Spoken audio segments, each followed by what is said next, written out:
there, just checking my machine out here, getting ready to do some sewing and realize it needs to have a little tender loving care. So I thought in today's class I'd show you how to do that.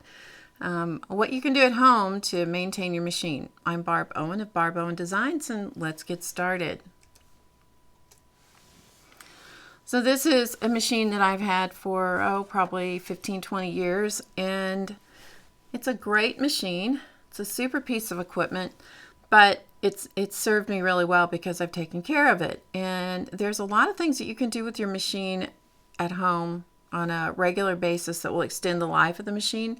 You don't always have to take it to a service technician to have it cleaned, although you should do that periodically, and we'll talk a little bit more about that later. So some of the things you need in order to service your machine yourself: you need good quality sewing machine oil, which is what this is. I got it from the place where I bought my machine. I use cotton swabs to do the cleaning instead of the brush that comes with the machine, which I just don't use at all. This is a little screwdriver to get the needle out. While I'm at it, I'm going to put a new needle in my machine. And you need a little pair of scissors. When you work around your machine, always use a small pair of scissors. Don't use a big shear, because if you use a big shear, you're liable to knock it into your machine and scar the machine. You don't want to do that. So we're going to take a little closer look here so you can really see what's going on with this machine.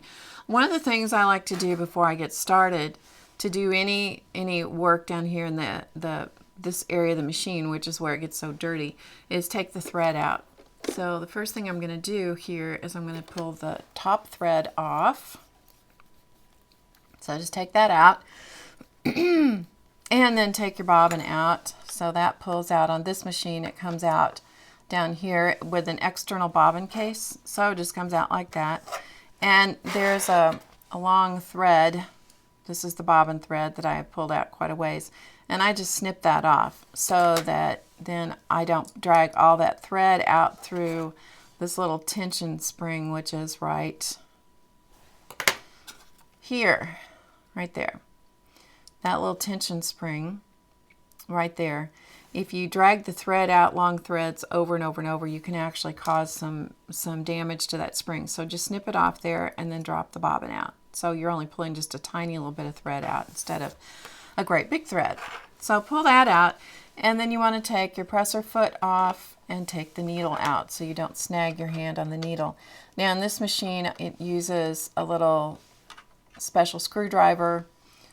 It has a little tip on it. It uses that special screwdriver to get the needle out. Yours might or might not. And then I just kind of tighten that screw up just a little bit so I don't end up dropping the needle screw out. Then I need to take the throat plate off. Throat plate is the thing that covers feed dogs. So I'm going to drop the feed dogs, and if you watch real carefully right here, you'll be able to see them drop down. Mine drop down with the use of a lever over at the side of the machine. Sometimes the lever's on the back of the machine.